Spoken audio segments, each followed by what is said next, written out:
City cable news కి స్వాగతం. డ్రైనేజీల సమస్యల శాశ్వత పరిష్కారానికి ప్రతిపాదన సిద్ధం చేయాలని అవనిగడ్డ ఎమ్మెల్యే మండలి బుద్ధప్రసాద్ అన్నారు. డ్రైనేజీల సమస్యల శాశ్వత పరిష్కారానికి ప్రతిపాదన సిద్ధం చేయాలని అవనిగడ్డ ఎమ్మెల్యే మండలి బుద్ధప్రసాద్ అన్నారు. ఆయన ఘంటసాల, చెల్లపల్లి, మోపిదేవి మండలాల్లో విస్తృతంగా పర్యటించారు. పంట పొలాలు పరిశీలించి రైతులతో మాట్లాడారు. లంకపల్లి, మాజేరు, పూషడం రోడ్డు, ఎండకుదురు, జీలగలగండి, మంగళాపురం గ్రామాల్లో పొలాలు పరిశీలించారు. డ్రైనేజీ సమస్యల శాశ్వత పరిష్కారానికి ప్రతిపాదన సిద్ధం చేయాలని అధికారులకు బుద్ధప్రసాద్ సూచించారు. పెద్దకళ్లేపల్లి పుష్కర ఘాటు నష్టపోయిన చెరువులు పరిశీలించారు. ఆయన వెంట అధికారులు, ప్రజాప్రతినిధులు, టీడీపీ, జనసేన నాయకులు ఉన్నారు. చిన్న చిన్న సమస్యలకి కృంగిపోయి ఆత్మహత్యలు చేసుకోవడం సరికాదని ప్రముఖ సైకాలజిస్ట్ హనుమకొండ అనంత్ అన్నారు. లేడీ యాంథిల్ ప్రభుత్వ బాలికల జూనియర్ కళాశాల ఎన్ఎస్ఎస్ యూనిట్ మరియు జిల్లా మానసిక ఆరోగ్య సంస్థ సంయుక్త ఆధ్వర్యంలో ప్రపంచ ఆత్మహత్యల నివారణ దినోత్సవం నిర్వహించారు.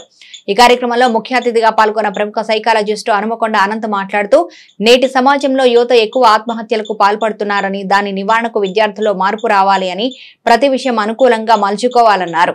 ఈ కార్యక్రమంకి అధ్యక్షత వహించిన ప్రిన్సిపల్ వి సుందరలక్ష్మి మాట్లాడుతూ, విద్యార్థులు చదువు విషయంలో కానీ, పరీక్షల సమయంలో కానీ ఒత్తిడికి గురికావద్దన్నారు. ఇప్పటికే ఇంటర్మీడియట్ విద్యలో మానసిక ఒత్తిడిపై అధ్యాపకుల ద్వారా విద్యార్థులకు ప్రత్యేక కార్యక్రమాలు జరుగుతున్నాయని ఆమె తెలిపారు. ఎన్ఎస్ఎస్ ప్రోగ్రాం అధికారి లంకిశెట్టి హరినాథ్ బాబు, ప్రభుత్వ వైద్యశాల నర్సు సుకన్య మరియు విద్యార్థులు ఈ కార్యక్రమంలో పాల్గొన్నారు. మచిలీపట్నం జనసేన పార్టీలో విభేదాలు భగ్గుమంటున్నాయి. పార్టీ శ్రేణుల్లో బ్యానర్ల గొడవ తారాస్థాయికి చేరింది. మచిలీపట్నం జనసేన పార్టీలో విభేదాలు భగ్గుమంటున్నాయి. పార్టీ శ్రేణుల్లో బ్యానర్ల గొడవ తారాస్థాయికి చేరింది. ఈ నేపథ్యంలో జనసేన కార్యకర్త ఎర్రశెట్టి నాని మరియు అతని బావపై దాడి జరగడంతో దాడిలో సాయన శ్రీనివాసరావు గాయపడ్డారు. నాయర్ బడ్డి సెంటర్లోని బాలాజీ అపార్ట్మెంట్ లో నివాసం ఉంటున్న శ్రీనివాసరావును ఎర్రశెట్టి నానిని మద్యం బాటిల్ గ్రైండర్ తో కొట్టడంతో శ్రీనివాసరావు తీవ్ర గాయాల పాలయ్యారు. ఈ సందర్భంగా అపార్ట్మెంట్ లోని 2 ఎల్సీడీ టీవీలు, ఫ్రిడ్జ్, గ్రైండర్, ఫర్నిచర్ ధ్వంసం చేశారు. తీవ్రంగా గాయపడిన సాయన శ్రీనివాసరావును ప్రభుత్వ ఆసుపత్రికి తరలించారు.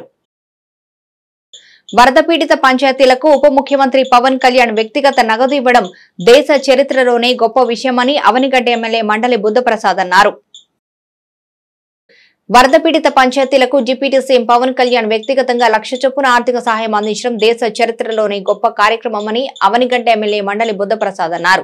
అవనిగడ్డలో రాష్ట్ర ఉప ముఖ్యమంత్రి, జనసేన పార్టీ అధినేత పవన్ కళ్యాణ్ వరద ముప్పు బారిన పడిన అవనిగడ్డ నియోజకవర్గంలోని దక్షిణ చిరువోలు లంక, ఎడ్లంక, బొబ్బల్లంక, కే కొత్తపాలెం, ఆముదార్లంక, పెదపారుపూడి మండలం, మోపరు, జమ్మి దింటకర్రు, విజరంపాడు, మోవ మండలం, ఆవూరుపూడి గ్రామ పంచాయతీలకు ప్రకటించిన వ్యక్తిగతంగా అందించిన ఆర్థిక సహాయం 1,00,000 రూపాయల చొప్పున చెక్కులను బుద్ధప్రసాద్ పంపిణీ చేశారు.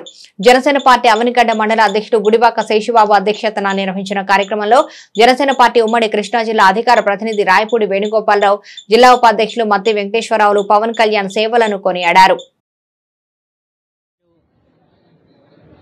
గవర్నర్ శ్రీ పవన్ కళ్యాణ్ గారు ముంపు గురైన ఆంధ్రప్రదేశ్లో 400 పంచాయతీలకి ఒక్కొక్క పంచాయతీకి 1,00,000 రూపాయలు చొప్పున వారు సొంత డబ్బుని ఈ రోజున అందించడం జరిగింది. దాంట్లో అవనిగడ్డ పామర్ నియోజకవర్గానికి సంబంధించిన 9 పంచాయతీలకి ఈ రోజున 1,00,000 రూపాయల చెక్కులు పంపిణీ చేయడం జరిగింది. ఆ డబ్బు వెంటనే అకౌంట్లో కూడా పడటం జరిగింది. ఈ దేశ చరిత్రలో ఇంతవరకు మంత్రులుగా పనిచేసిన వారు వారి యొక్క శాఖల నుంచి నిధులు కేటాయించి పనిచేయడం తప్ప సొంత డబ్బుల్ని ఎక్కడ కూడా ఇచ్చిన పరిస్థితులు.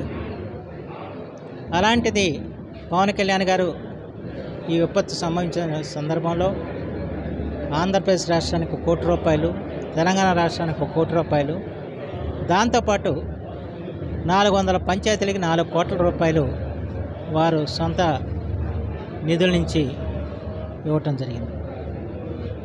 ఎందుకంటే ఈ రోజున గ్రామీణ వ్యవస్థని బలోపేతం చేయాలని చెప్పి గ్రామ స్వరాజ్య భావంతో ఈ రాష్ట్ర అభివృద్ధిని ముందుకు తీసుకెళ్లాలని చెప్పి ఆలోచిస్తున్నారు పవన్ కళ్యాణ్.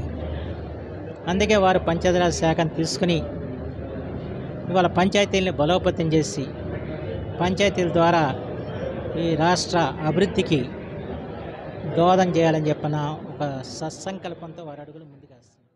భారీ వర్షాలకు నష్టపోయిన రైతాంగాన్ని ప్రభుత్వం తప్పకుండా ఆదుకుంటుందని టీడీపీ రాష్ట్ర ఉపాధ్యక్షుడు బూరగడ్డ వేదవ్యాస్ భరోసా ఇచ్చారు. టీడీపీ రాష్ట్ర ఉపాధ్యక్షుడు మాజీ డిప్యూటీ స్పీకర్ బూరగడ్డ వేదవ్యాస్ కృతివెన్ను మండలం సీతనపల్లి, ఎండపల్లి, వంటిలో తదితర ప్రాంతాల్లో పర్యటించారు. ఈ సందర్భంగా ముంపుకు గురైన పొలాలను రైతులతో కలిసి ఆయన పరిశీలించారు.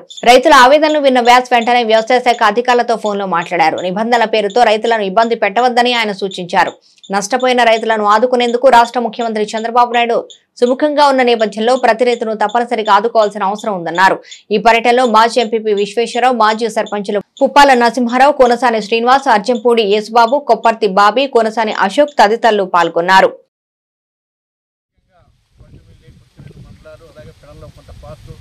చాలా ప్రాంతాలు మునిగిపోయిన గూడూరులో కూడా మల్లగూడు, సుబ్బనపాను ఇటువంటి ప్రాంతాల్లో చాలా రైతు మోసపోయారు. చాలా పల్లం చేలది కూడా మునిగితే బాగా మునిగిపోయినాయి.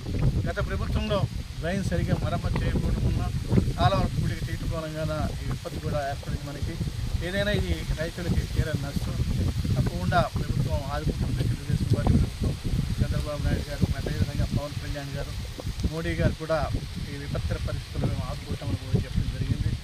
ఇవాళ ఈ ప్రాంతంలో ప్రత్యేకంగా నాకున్న అనుభవం, ఇవాళ రెండో పంట దాళవ ఇస్తేనే కానీ ప్రత్యేకించి 2 మండలాల్లో, ఎందుకంటే ఇక్కడ చల్లనీటి ఎక్కువ, అపరాలు పండవు, మినుములు పండవు కనుక రెండో పంట ఆధారం. రెండో పంట మరి దాళవ ఇస్తే మరి ఇక్కడ ఉన్నటువంటి రైతాంగం కొంత కోలుకోవడానికి అవకాశం ఉంటుంది. ఇవాళ నీళ్లు కూడా రిజర్వాయర్స్లో బాగా ఉన్నాయి కనుక రేపు రెండో పంటకి నేను కూడా మాజీ శాసనసభ్యుడిగా, తెలుగుదేశం పార్టీ ఉపాధ్యక్షుడిగా చంద్రబాబు నాయుడు గారికి, అదేవిధంగా గిరీష్ గారికి, లోకేష్ గారికి కూడా ఈ ప్రాంతంలో రెండో పంటకి ఆవశ్యకత గురించి చెప్పి వాళ్ళకి మరి ఇవ్వడానికి ప్రయత్నం చేస్తున్నాను. అలాగే స్థానిక శాసనసభ్యుడు కాళీకృష్ణ గారు కూడా ఉన్నారు, బాక్సవర్ ఎంపీ గారు కూడా ఉన్నారు. వాళ్ళు కూడా మాట్లాడి నేను ఆవశ్యకతని ప్రభుత్వం దృష్టి తీసుకెళ్ళి రెండో పంట నాడవ ఇచ్చేటట్టుగా ప్రయత్నం చేయడానికి. విశాఖపట్నం స్టీల్ ప్లాంట్ పట్ల కేంద్ర రాష్ట్ర ప్రభుత్వాల వైఖరికి నిరసనగా విశాఖ ఉక్కు పరిరక్షణ పోరాట వేదిక రాస్తారోకో చేసింది. విశాఖపట్నం స్టీల్ ప్లాంట్ పట్ల కేంద్ర రాష్ట్ర ప్రభుత్వాల వైఖరికి నిరసనగా విశాఖ ఉప్పు పరిరక్షణ పోరాట వేదిక రాస్తారోకో చేసింది. విశాఖ స్టీల్ ప్లాంట్ పరిరక్షణకై రాష్ట్ర అఖిలపక్ష ట్రేడ్ యూనియన్లు, రైతు సంఘాలు విశాఖ ఉక్కు పరిరక్షణ పోరాట వేదిక ఆధ్వర్యంలో రాష్ట్ర వ్యాప్తంగా అన్ని జిల్లా పట్టణ కేంద్రాల్లో రాస్తారోకో కార్యక్రమం చేపట్టినట్లు ఏఐటీయూసీ ట్రేడ్ యూనియన్ కౌన్సిల్ తెలిపింది. రేవతి సెంటర్లో జరిగిన ఈ కార్యక్రమంలో పలు ప్రజా సంఘాల నాయకులు తెలిపారు. విశాఖపట్నం స్టీల్ ప్లాంట్ పట్ల కేంద్ర రాష్ట్ర ప్రభుత్వాల వైఖరి స్పష్టం చేయాలని వారు ఈ సందర్భంగా డిమాండ్ చేశారు. ప్రైవేటీకరణ కేంద్ర ప్రభుత్వం నిలుపుదల చేయాలని చెప్పేసి డిమాండ్ చేస్తూ ఉన్నాం. అలాగే రాష్ట్ర ప్రభుత్వం కూడా ఎన్నికలకు ముందు విశాఖ స్టీల్ ప్లాంట్ని మేము ప్రైవేటీకరణ కాకుండా ఆపుతామని చెప్పేసి చెప్పారు. కానీ అధికారంలోకి వచ్చిన తర్వాత పోలవరం, అమరావతి తప్ప విశాఖ స్టీల్ ప్లాంట్ గురించి ఇవాళ రాష్ట్ర ప్రభుత్వం అధికారంలో ఉన్న 3 పార్టీలు ఏమీ మాట్లాడలేదు. ఇది సరైంది కాదు. విశాఖ స్టీల్ ప్లాంట్ అనేది ఆంధ్ర రాష్ట్రానికి తలమానికం. 25,000 మంది ప్రత్యక్షంగా, 1,00,000 మంది పరోక్షంగా రాష్ట్ర అభివృద్ధికి ఉపయోగపడుతుంది. ప్రత్యేకమైన మంచి క్వాలిటీ ఉన్న ఉత్పత్తిని తయారు చేస్తుంది. అట్లాంటి పరిశ్రమను రక్షించుకోవాల్సిన బాధ్యత ఇవాళ రాష్ట్ర ప్రభుత్వానికి ఉన్నది. ఎన్నికల్లో ఇచ్చిన హామీ ప్రకారం ఖచ్చితంగా కేంద్ర ప్రభుత్వం పోట్లాడి ఈ విశాఖ ఉక్కుని రక్షించాలని చెప్పేసి డిమాండ్ చేస్తున్నాం. అంతేకాదు ఇవాళ రాష్ట్ర ప్రభుత్వం ఈ ఏదైతే వరదల కార్యక్రమం ఉన్నదో ఆ కార్యక్రమంలో కూడా మునిగి అనేక సంక్షేమ కార్యక్రమాలు చేయాల్సిన ఈ రోజుకి కింది స్థాయి వరకు గ్రామాల్లో లంకల వరకు ఎన్యూమరేషన్ ప్రారంభించకుండా చాలా తాత్సారం చేస్తుంది.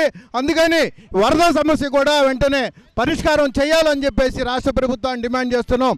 ఈరోజు కేంద్ర ప్రభుత్వం ప్రభుత్వ రంగ సంస్థలన్నింటినీ ప్రైవేటీకరణ చేయాలని చెప్పేసి చేసే డిమాండ్ కార్యక్రమాన్ని ఇవాళ దేశవ్యాప్తంగా ఉన్న కార్మిక సంఘాలన్నీ కలిపి, కేంద్ర కార్మిక సంఘాలన్నీ కలిపి ఒకే సంస్థగా ఏర్పడి ఇవాళ ఉమ్మడి ఉద్యమంతో పోరాటం చేస్తున్నాయి.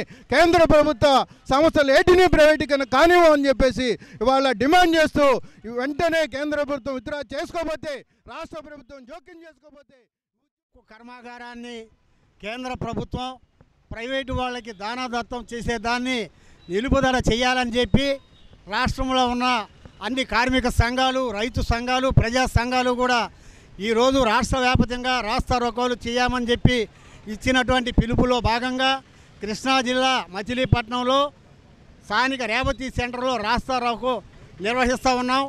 ఈ కేంద్రంలో ఈ బీజేపీ ప్రభుత్వం మూడోసారి అధికారంలోకి వచ్చిన తర్వాత ఈ యొక్క విశాఖ ఉక్కు ఫ్యాక్టరీని ప్రైవేటు వారికి దానాదత్తం చేయడానికి ఉర్రూతలు ఊగుతూ ఉంది.